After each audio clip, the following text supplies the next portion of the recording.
Assalamu alaikum and welcome back to the channel. This is Red Prep and I'm building up to Manchester United's must-win match against Galatasaray in the Champions League in Istanbul. Manchester United are coming to this match at the back of a good run of form, especially in the Premier League, having won at the weekend with a Garnacho stunner, 3-0 at Everton.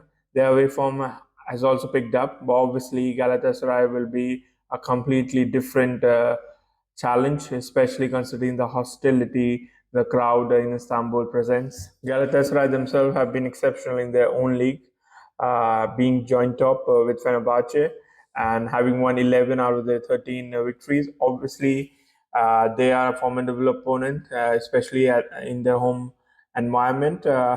They've recently lost a match in the Super League in Turkey, but I think that's just a blemish. The overall form has been great. Over the weekend, they also won 4-0 with a convincing victory. Icardi scores, Zaha also scored. So they're in a rich vein of form. In the Champions League, obviously, United are at the bottom of the group. They lost against Galatasaray at Old Trafford 3-2, a match where Galatasaray dominated. And apart from Hoyland's two moments of magic, United didn't offer that much. Galatasaray were compact and they attacked, especially in the second half. They had all the ball, controlled the tempo of the match.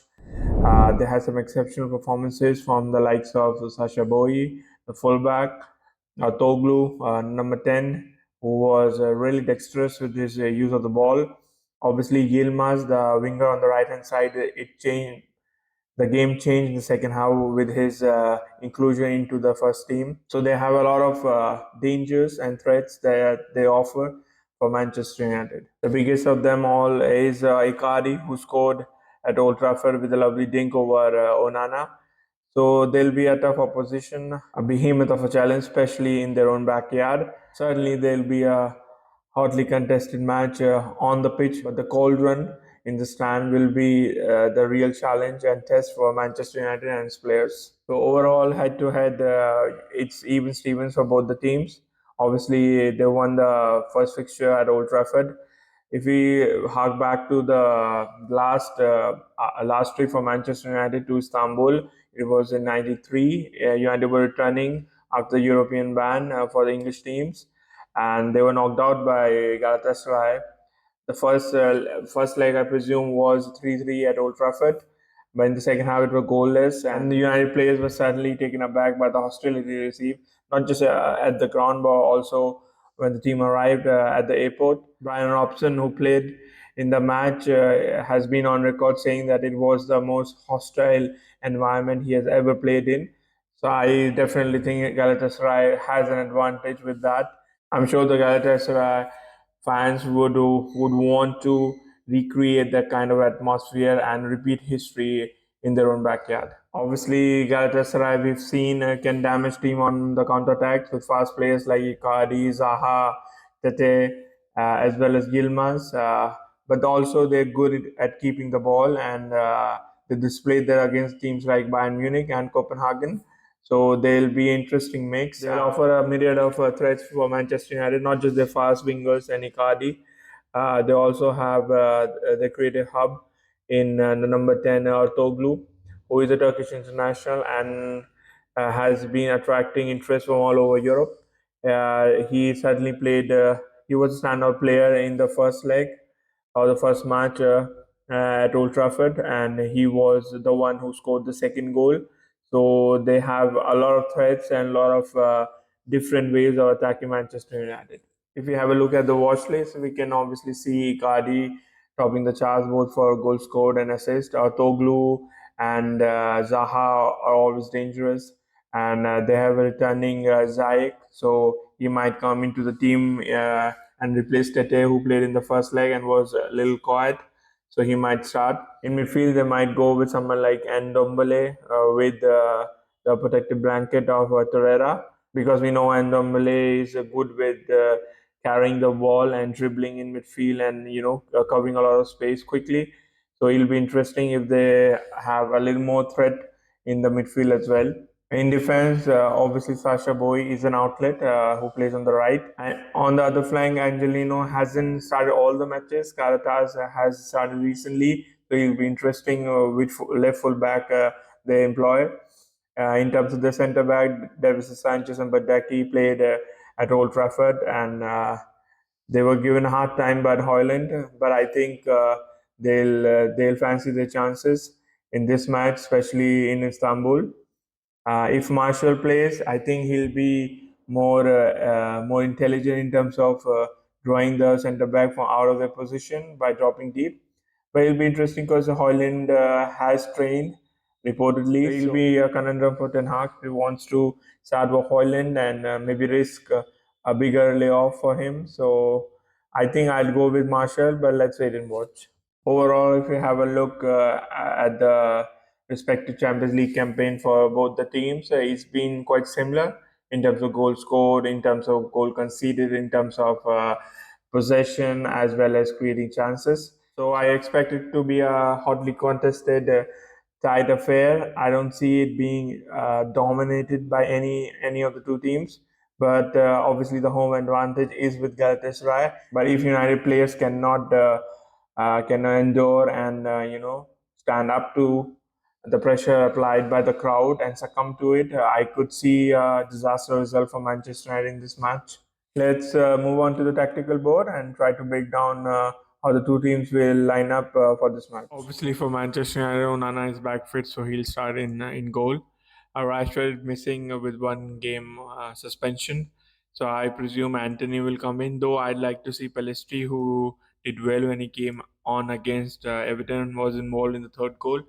Garnacho would start on the left. I think Maino and McTominay would start because Eriksen isn't there.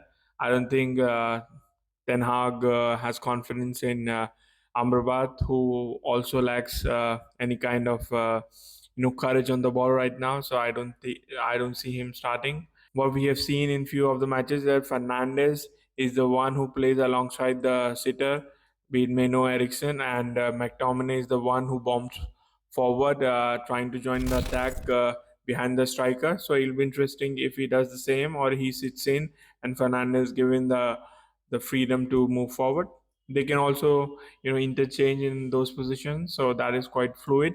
Maguire deserves, even though it sounds ridiculous, but Maguire seems to have won over Ten Hag, and he seems to be his preferred option in the centre back position, especially on the right hand side. So I can't see Vahan coming in. Uh, I'd like to see Shaw start at the left centre back and Dalo play the left back position. But I think Lindelof is vulnerable, and even in the match at Old Trafford, he was shaky to say the least. So I'd want this lineup to start against Galatasaray. Obviously, Martial, if Hoyland isn't fit, would definitely start. But even if Hoyland is fit, I think we should just keep him on the bench and probably bring him in the second half, uh, especially on the counter attack. But I think Marshall gives us a lot of control in our attack, especially keeping the ball well and dropping deep, bringing other players into the match like runners from midfield and even the wide areas. So I like to see him start. To Galatasaray, they have few doubts, especially at the back. Badaki might miss out. Even Sanchez has a niggle or something, and they both got treatment in the last match. So it'll be interesting if either one of them or both of them miss out.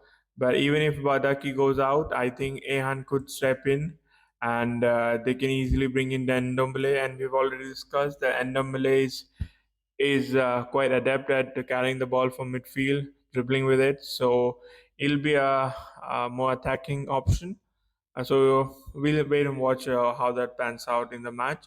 Otoglu has done really well this season, and especially at Old Trafford against Manchester United, he really gives a lot of trouble. But I can also see Mertens coming in just for experience. But I'd stick with Toglu because he's already shown that he's a man for the bigger stage, or he's not faced by playing against big opponents. Obviously, Akadi is the central figure in this attack, the main threat. He's been on fire in both the league and the Champions League. I can see him being a nuisance for Manchester United. He doesn't have that much pace now in his career, but he's certainly smart and very astute in bringing other players in. Obviously, drawing fouls and you know giving a reprieve to his team if they are under the pump. So he's an experienced campaigner now, so he'll always be a threat. Tete started at Old Trafford, but I think I'd start with Yilmaz, who made a huge difference to their threat when he came on after half time. He also scored in one of the Turkey's victory. I think it was against Italy, but I'm not sure about that. But he looked impressive. He has a lot of pace and strength to hold the ball, and he's very direct in his overall gameplay.